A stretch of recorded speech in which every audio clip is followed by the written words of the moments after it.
안녕하세요, 사기꾼 헌터입니다.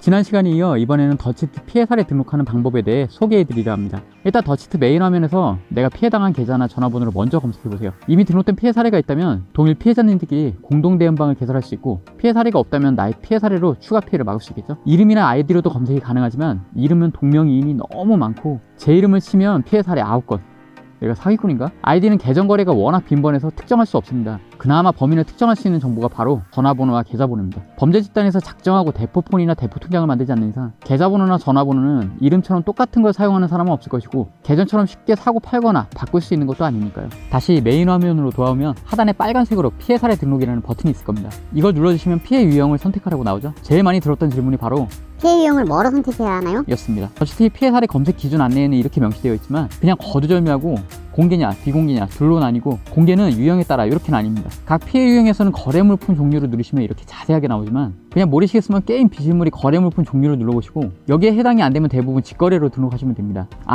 만약 코인을 입금한 지갑 주소가 있다면 암호화폐에 등록해야 하는 건 안 비밀. 그래도 모르시겠다고요?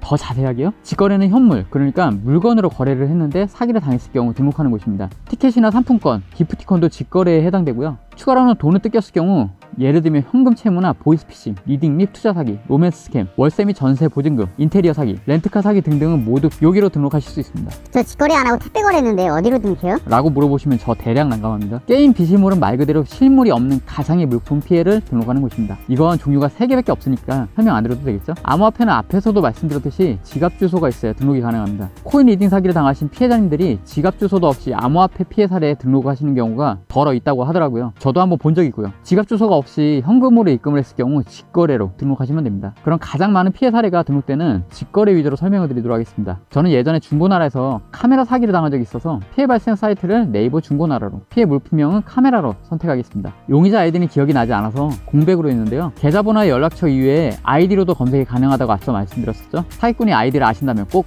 입력해 주시기 바랍니다. 저는 예를 들어드리기 위한 것이니 이미 계좌번호와 전화번호를 입력하겠습니다. 피해 사례는 바로 삭제했습니다. 입금한 상대방의 은행명과 계좌를 입력하셔야 합니다. 가끔 본인 계좌를 피해 사례로 등록하시는 분들이 계시던데요. 그렇게 하면 본인이 본인을 사기꾼이라고 신고하는 거나 마찬가지입니다. 꼭 입금한 상대방 계좌번호를 등록해주세요. 피해당하신 금액과 송금하신 날짜를 선택하시는데요. 여기서도 주의하실 점이 몇 가지 있습니다. 사기꾼과 처음 대화를 나눴던 날짜를 송금하신 날짜로 잘못 입력하시는 경우가 있습니다. 이러시면 안 됩니다. 해당 계좌로 처음으로 입금하셨던 날짜를 적으시는 겁니다. 동일 계좌에 5번 입금했다고 피해 사례를 동일 계좌로 5번 등록하시는 분들도 계십니다. 이러셔도 안 됩니다. 한 계좌에 100번을 입금하셨다고 해도 계좌는 하나이기에 피해 사례 1개에 입금하신 총 금액을 입력하셔야 합니다. 예를 들면 내가 피해 사례 등록을 했는데 동일 피해 사례가 5개 더 있네요. 많은 분들이 힘을 합쳐 사기꾼을 잡을 수 있겠다고 생각해서 피해 사례 등록자와 더치트 채팅 기능으로 대화를 했는데 그 5개를 한 사람이 올린 거라는 사실을 안다면 기분이 어떨까요? 만약 사기꾼이 사용하는 휴대폰 번호가 하나에 계좌가 2개라면 다음과 같이 피해 사례를 2개 작성하셔야 하고요. 사기꾼이 사용하는 계좌가 하나에 휴대폰 번호가 2개라면 다음과 같이 피해 사례를 2개 작성하셔야 하고요. 3개도 4개도 마찬가지겠죠? 그런데 다른 계좌는 사기꾼이 알려만 줬고 입금을 안 했다고요? 그러면 비공개 피해 사례로 등록하시면 됩니다. 참 쉽죠? 다음 사건 개요는 육하원칙으로 최대한 간단하고 명확하게 기입해 주시면 좋습니다. 홍길동이라는 놈과 지난 수요일 잠실역 앞에서 카메라 직거래하게 됐는데 선입금 요구해서 믿고 선입했습니다. 그런데 아무리 기다려도 안 나오길래 연락했더니 잠실역 12번 출구라고 해서 12번 출구를 찾아봤는데 잠실역에는 12번 출구가 없어요. 내가 이놈 만나면 튀겨버릴 겁니다. 그리고 사진 자료 첨부에는 사건 개요에서 말한 육하원칙이 최대한 적용되는 것이 좋고, 되도록이면 다음 2가지를 꼭 첨부해 주시면 좋습니다. 상대방이 입금을 유도하고 계좌번호를 안내한 대화 내역을, 상대방 계좌가 보이도록 캡처한 입금 내역. 가가 몰상식. 하게 사건 개요만으로 얘가 얘인지 어떻게 합니까? 내가 허위 신고를 하지 않았다 라는 증거가 바로 이 첨부 파일입니다. 다음은 피해자 인증인데요. 전화번호를 입력하시고 인증 요청을 누르시면 카카오톡으로 5자리 인증번호가 전송됩니다. 이걸 입력하시면 검증 단계로 이동합니다. 피해 사례는 녹취 검증 완료 1시간 후 검색이 된다고 합니다. 검증 시작하기를 누르시면 처음 더치트를 등록하신 분이라면 여러가지 권한을 허용해 주셔야 녹취 검증이 가능합니다. 녹취하신 게 마음에 안 들거나 주위에 소음이 심해서 녹취가 제대로 되지 않았다면 녹음을 다시 진행하실 수 있습니다.